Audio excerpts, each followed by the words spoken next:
o presidente Jair Bolsonaro entregou ao Congresso nesta terça-feira, 5/11, a primeira parte de um amplo conjunto de reformas econômicas, batizado de Plano Mais Brasil. O ministro da Economia, Paulo Guedes, não quis, no entanto, fazer projeções sobre em quanto tempo as medidas seriam aprovadas pelos parlamentares. As primeiras reformas anunciadas inseridas em 3 propostas de emenda constitucional, PSS, apresentadas ao Senado buscam criar mecanismos emergenciais e de longo prazo para equilibrar as contas públicas de União, estados e municípios, além de dar mais flexibilidade à definição dos gastos desses governos. O pacote também prevê a extinção de municípios com menos de 5.000 habitantes cuja arrecadação própria, ou seja, sem contar repasses vindos dos governos estadual e federal, for menor que 10% da receita total, que seriam absorvidos por cidades vizinhas em 2025. Isso permitiria reduzir gastos com máquina pública, como câmaras de vereadores. Não há ainda estimativa de quantos municípios seriam afetados hoje com menos de 5.000 habitantes, segundo estimativas do IBGE, mas o número exato de quantos deles se encaixariam no critério da arrecadação não foi divulgado. Segundo Guedes, as medidas buscam melhorar a qualidade do gasto brasileiro e abrir espaço para mais investimentos. Nosso espírito, com o conjunto de reformas, é uma agenda de transformação do Estado brasileiro. Há dezenas de estados e municípios quebrados, e a União só não quebra porque se endivida com bola de neve, afirmou. Num futuro próximo, segundo a equipe econômica, está previsto ainda o envio de outras 2 PSS, uma reforma administrativa que busca mudar regras de remuneração e estabilidade para novos servidores públicos vai começar a ser analisada pela Câmara e uma reforma tributária para simplificar a cobrança de tributos no país será analisada simultaneamente por deputados e senadores. Questionado sobre o risco de o conjunto de medidas ser desfigurado no Congresso e de parte das reformas ficar parada no Parlamento, dado o grande número de reformas, Guedes disse que houve diálogo prévio com os presidentes da Câmara, Rodrigo Maia, e com o presidente do Senado, Davi Alcolumbre, em que se decidiu pelo envio simultâneo de propostas para as 2 casas legislativas. A ideia de colocar uma agenda mais ampla foi consenso político. O próprio fatiamento das reformas entre Câmara e Senado foi colocado por essas lideranças do Congresso. Há um clima extraordinário de cooperação, disse Guedes. A proposta de inserir no cálculo dos gastos mínimos previstos pela Constituição para a saúde e educação as despesas com servidores aposentados, porém, gerou críticas imediatas de Maia. Como o número de aposentados não para de crescer, isso na prática reduziria a obrigação com outros gastos como construção de escolas e hospitais, material escolar, remédios e contratação de novos professores e médicos. Depois da reação negativa, o secretário especial de Fazenda do Ministério da Economia, Valderi Rodrigues, disse a jornalistas que o governo errou ao incluir esse ponto na proposta encaminhada hoje e que isso será retirado no Senado. O que será mantido é a previsão de somar os patamares mínimo de gastos nas 2 áreas, permitindo que os governos compensem aumentos de gastos em uma área, saúde ou educação, com cortes na outra.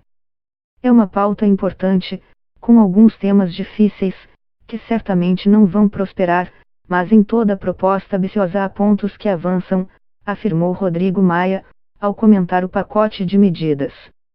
O cientista político Rafael Cortes, da Tendências Consultoria, considera que o amplo conjunto de reformas proposto pelo governo é uma tentativa de responder às cobranças por medidas para destravar o crescimento econômico após a reforma da Previdência. O crescimento desse ano está bem abaixo do previsto inicialmente, destaca ele.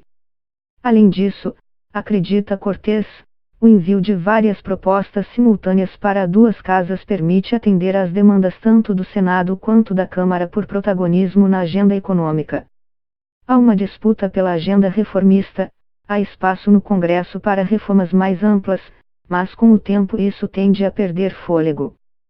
Qual vai ser a prioridade? O governo pode pagar o preço da ambição, pondera o cientista político ao avaliar as chances de aprovação das propostas. Na entrevista coletiva após o anúncio do pacote, Guedes disse que a reforma administrativa é a que tem espaço para ser aprovada mais rapidamente. Ele reconheceu que a tributária deve demorar mais. Em vez de mandar tudo de uma vez e deixar as propostas pegando chuva no Congresso, o governo deveria ter encaminhado as reformas por etapas, priorizando o que for mais viável politicamente, avalia a economista-chefe da XP Investimentos, Zeina Latif. Entusiasta das reformas econômicas de Guedes, o deputado federal Felipe Rigoni, PSDS, não vê problema no envio simultâneo de diversos projetos, mas reconhece que algumas propostas sofrerão resistência. Rigoni já está escalado para ser relator de uma PEC proposta pelo deputado Pedro Paulo, de EMRJ, que tem conteúdo similar à apresentada nesta terça pelo governo prevendo cortes automáticos de gastos públicos, que ficou batizada de PEC emergencial.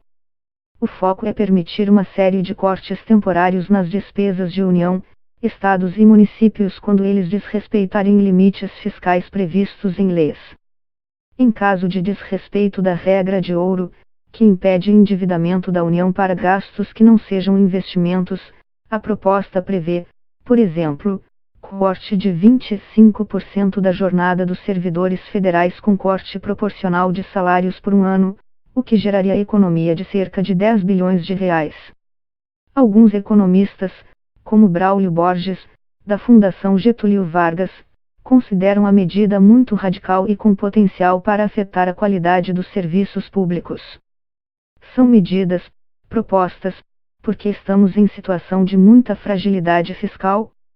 Estamos pedindo esforço, em especial dos servidores públicos, para que possamos virar a página da crise fiscal. São medidas que vão permitir abrir espaço para investimentos, defendeu o secretário especial adjunto de Fazenda do Ministério da Economia, Esteves Cônago, que também respondeu a perguntas de jornalistas. Para o deputado Rigoni, há disposição do Congresso para votar as reformas, mas ele reconhece que a falta de uma base governista organizada e os ruídos constantes gerados por declarações do presidente e seus filhos tendem a atrasar as votações. Ele acredita que a PEC emergencial, por exemplo, pode não ser aprovada se atrasar muito. Essa proposta precisa ser votada ainda esse ano na Câmara.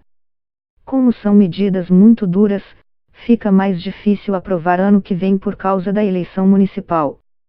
Já no Senado, o efeito da eleição é menor, ressaltou, lembrando que muitos deputados costumam se candidatar a prefeitos ou apoiam candidato em suas cidades.